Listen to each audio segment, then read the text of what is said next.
Salut à tous, nous nous retrouvons pour la continuité de nos études sur la prophétie biblique et principalement pour l'identification de Babylone la Grande, la marque de la bête, au calcul du nombre de la bête, à parler bien sûr du chiffre 666. Et comme nous avions vu dès le départ que nous devons être guidés par la parole de Dieu parce que les clés de la compréhension de la prophétie sont un peu dissimulées partout dans la Sainte Parole. Et comme nous avions déjà vu au chapitre 1, comment le peuple de Dieu captif à Babylone nous révèle 4 jeunes hommes qui ont choisi d'être intègres à leur Créateur malgré leur situation de captif en observant la loi de l'alimentation de Dieu.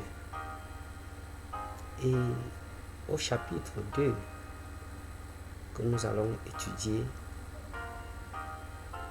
nous allons voir quelque chose, un événement particulier qui s'est passé au sein de ce peuple au moment où ces 4 jeunes gens avaient déjà été élevés à cause de leur intégrité pour être des étoiles pour Dieu au sein d'un peuple païen. Et comme bien sûr, le thème conducteur de notre étude s'intitule « Sortez de Babylone mon peuple ». Le verset conducteur dit « Et j'ai entendu du ciel une autre voix qui disait « Sortez du milieu d'elle mon peuple, afin que vous ne participiez point à ses péchés et que vous n'ayez point part à ses fléaux. » Apocalypse 18, le verset 4. Le thème de la soirée, c'est le rêve du roi de Babylone. Que s'est-il passé? Un roi tourmenté par un rêve. Daniel chapitre 2, le verset 1. La seconde année du règne de Nebuchadnezzar eut des songes. Il avait l'esprit agité et ne pouvait dormir. Daniel chapitre 2, versets 2 à 7. Le roi fit appeler les magiciens, les astrologues, les enchanteurs, les chaldéens, pour qu'ils lui disent ses songes. Ils vinrent et se présentèrent devant le roi. Le roi leur dit: J'ai eu un songe, mon esprit est agité, et je voudrais connaître le songe. Les Chaldéens répondirent au roi en langue araméenne: Ô roi, vis éternellement. Dis le songe à tes serviteurs et nous en donnerons l'explication. Le roi reprit la parole et dit aux Chaldéens: La chose m'a échappé. Si vous ne me faites connaître le songe et son explication, vous serez mis en pièces et vos maisons seront réduites en un tas d'immondices. Mais si vous me dites le songe et son explication, vous recevrez de moi des dons et des présents et de grands honneurs. C'est pourquoi dites-moi le songe et son explication. Il répondit pour la seconde fois: Que le roi dise le songe à ses serviteurs et nous en donnerons l'explication. Daniel chapitre 2, versets 8 à 11. Le roi reprit la parole et dit: Je m'aperçois en vérité que vous voulez gagner du temps parce que vous voyez que la chose m'a échappé. Si donc vous ne me faites pas connaître le songe, la même sentence vous enveloppera tous. Vous voulez vous préparer à me dire des mensonges et des faussetés en attendant que les temps soient changés. C'est pourquoi dites-moi le songe et je saurai si vous êtes capable de m'en donner l'explication. Les Chaldéens répondirent au roi: il n'est personne sur la terre qui puisse dire ce que demande le roi. Aussi, jamais roi, quelque grand et puissant qu'il ait été, n'a exigé une pareille chose d'aucun magicien, astrologue ou chaldéen. Ce que le roi demande est difficile. Il n'y a personne qui puisse le dire au roi, excepté les dieux dont la demeure n'est pas parmi les hommes. Daniel chapitre 2, versets 12 à 13. Là-dessus, le roi se mit en colère et s'irrita violemment. Il ordonna qu'on fasse périr tous les sages de Babylone. La sentence fut publiée, les sages étaient mis à mort et l'on cherchait Daniel et ses compagnons pour les faire périr. Daniel chapitre 2, versets 14 à 16. Alors, Daniel s'adressa d'une manière prudente et sensée à Arioc, chef des gardes du roi, qui était sorti pour mettre à mort les sages de Babylone. Il prit la parole et dit à Arioc, commandant du roi: pourquoi la sentence du roi est-elle si sévère? Arioc exposa la chose à Daniel. Et Daniel se rendit vers le roi et le pria de lui accorder du temps pour donner au roi l'explication. Daniel chapitre 2, versets 17 à 19. Ensuite, Daniel alla dans sa maison et il instruisit de cette affaire à Anania, Michaël et Azaria, ses compagnons, les engageant à implorer la miséricorde du Dieu des cieux afin qu'on ne fît pas périr Daniel et ses compagnons avec le reste des sages de Babylone. Alors le secret fut révélé à Daniel dans une vision pendant la nuit, et Daniel bénit le Dieu des cieux. Daniel chapitre 2, versets 24 à 25. Après cela, Daniel se rendit auprès d'Arioc, à qui le roi avait ordonné de faire périr les sages de Babylone. Il alla et lui parla ainsi: ne fais pas périr les sages de Babylone. Conduis-moi devant le roi et je donnerai au roi l'explication. Arioc conduisit promptement Daniel devant le roi et lui parla ainsi: j'ai trouvé parmi les captifs de Juda un homme qui donnera l'explication au roi. Daniel chapitre 2, le verset 26 à 28. Le roi prit la parole et dit à Daniel, qu'on nommait Belchazzar: es-tu capable de me faire connaître le songe que j'ai eu et son explication? Daniel répondit en présence du roi et dit: ce que le roi demande est un secret que les sages, les astrologues, les magiciens et les devins ne sont pas capables de découvrir au roi. Mais il y a dans les cieux un Dieu qui révèle les secrets et qui fait connaître au roi Nebuchadnezzar ce qui arrivera dans la suite des temps. Voici ton songe et les visions que tu as eues sur ta couche. Daniel chapitre 2, versets 29 à 30. Sur ta couche, ô roi, il t'est monté des pensées touchant ce qui sera après ce temps-ci. Et celui qui révèle les secrets t'a fait connaître ce qui arrivera. Si ce secret m'a été révélé, ce n'est point qu'il y ait en moi une sagesse supérieure à celle de tous les vivants, mais c'est afin que l'explication soit donnée au roi et que tu connaisses les pensées de ton cœur. Ô roi, tu regardais et tu voyais une grande statue.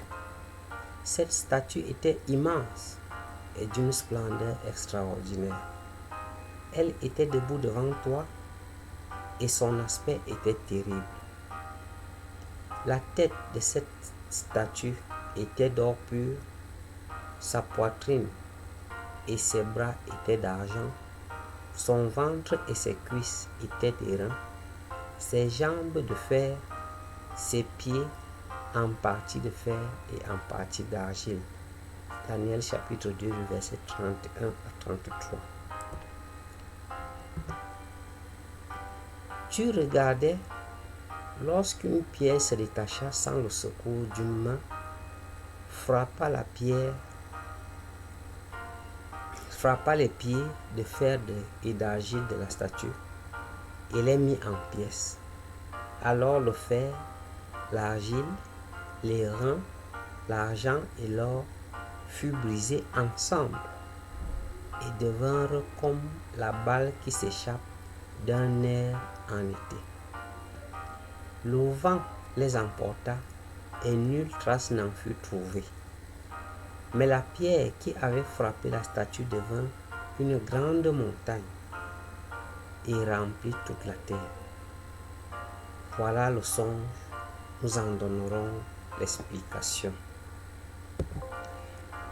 Ce qu'il faut remarquer ici, c'est la situation dans laquelle Daniel et ses 3 compagnons vont se retrouver. Dieu a donné un rêve énigmatique au roi païen qui dominait le monde civilisé de l'époque. Et bien qu'il y ait des croyances en d'autres dieux, la révélation du songe ne put pas être découverte par les prêtres, les chaldéens, les astrologues qui croyaient en ces dieux.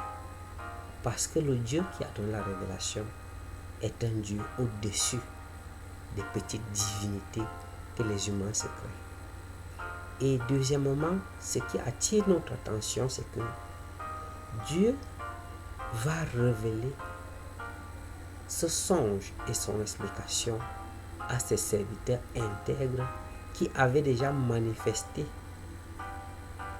leur sentiment d'attachement à la justice et au règne de leur Créateur, même au prix de leur vie.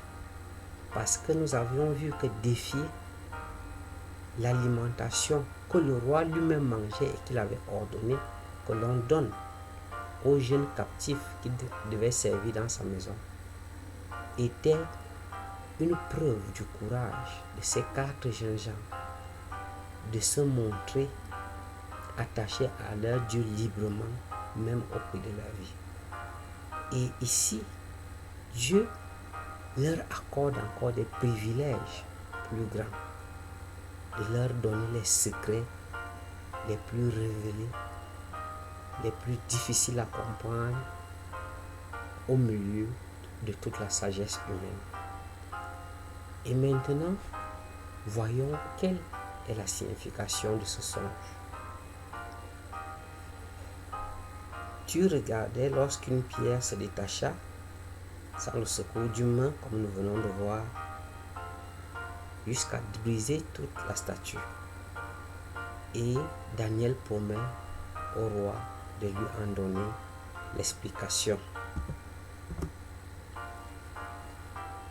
Ô roi, tu es le roi des rois, car le Dieu des cieux t'a donné l'empire, la puissance, la force et la gloire.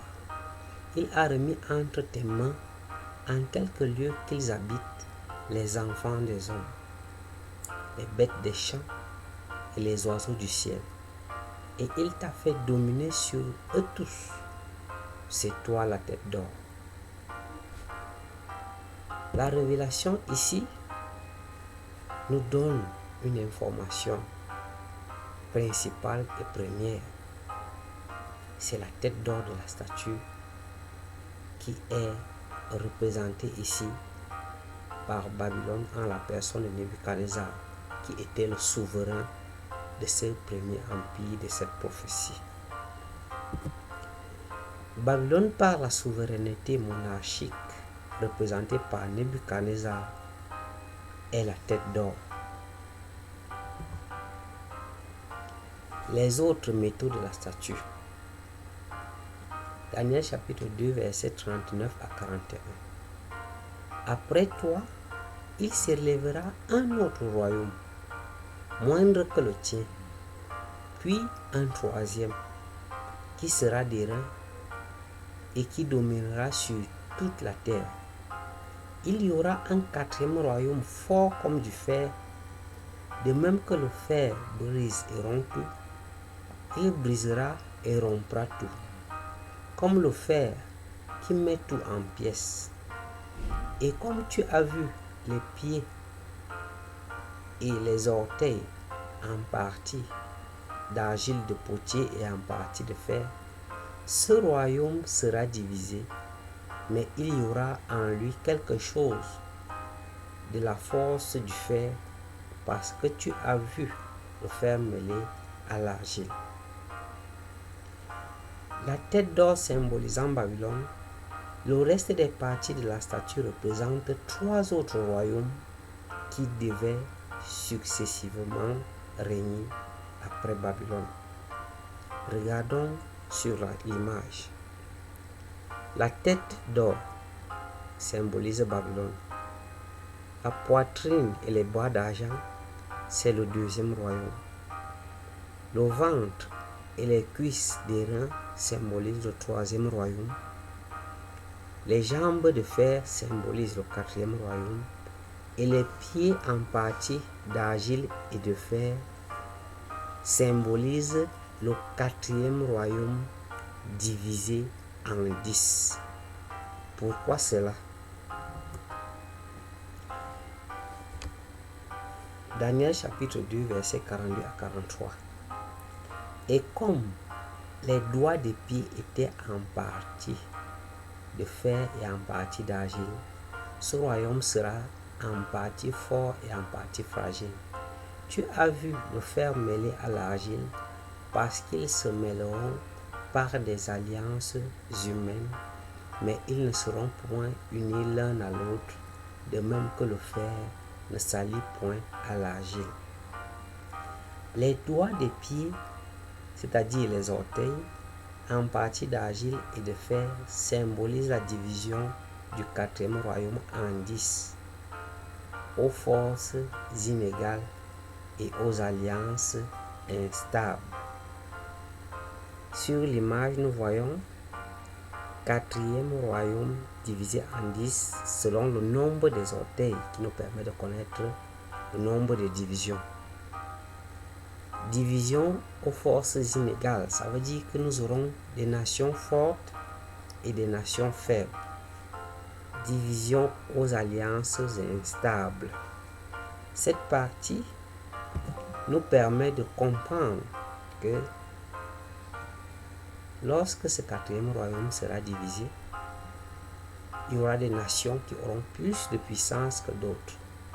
Et puisqu'on nous a parlé des alliances instables, ça veut dire qu'à cause de cette inégalité et du manque de sincérité des alliances humaines, il y aura des ramifications au sein même de la structure de la composition du royaume divisé. Et cette révélation nous permettra de comprendre certaines révélations à venir qui nous montreront des structures différenciées mais partant d'une même base.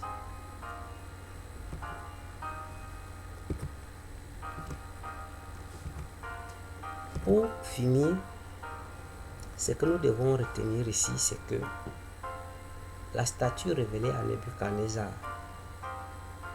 nous montre comment Dieu a initié la révélation sur l'évolution politique générale du monde et dominante jusqu'au temps de l'avènement du 5e royaume.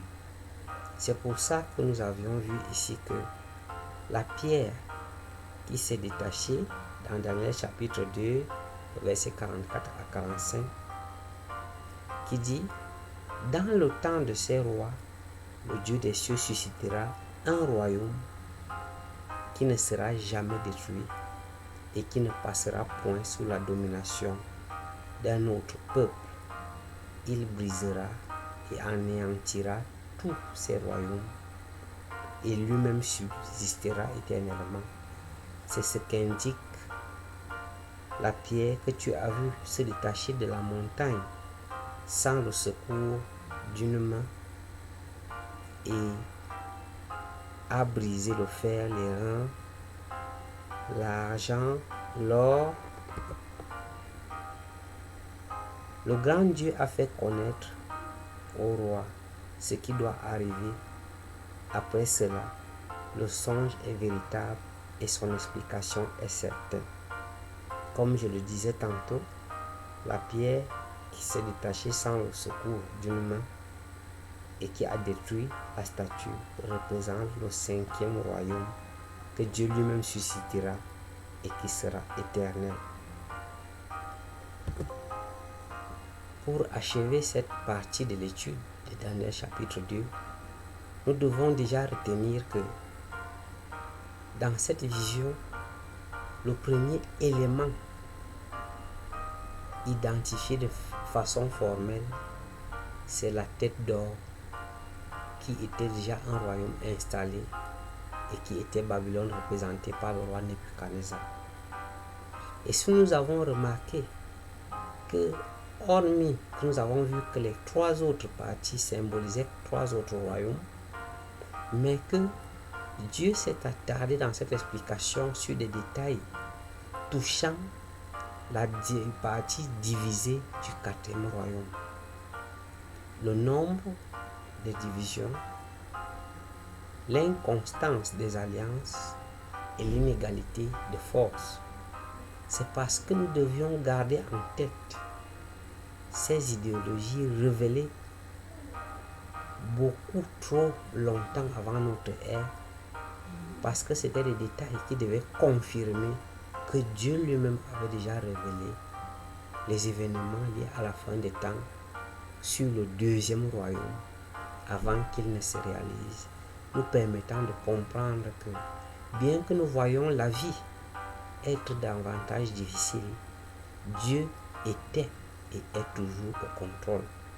Dans notre prochaine vidéo, nous allons étudier Daniel chapitre 7, qui est la présentation d'une autre vision qui présente encore 4 royaumes.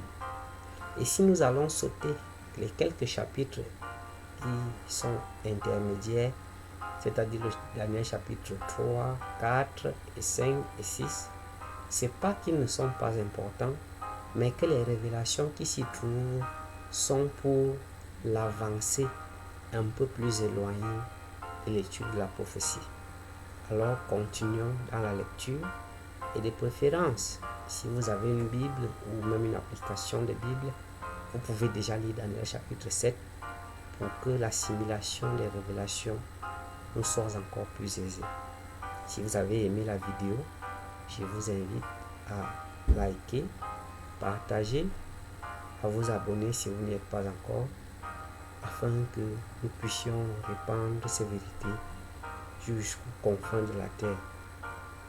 À très bientôt. Je vous remercie et que Dieu vous bénisse.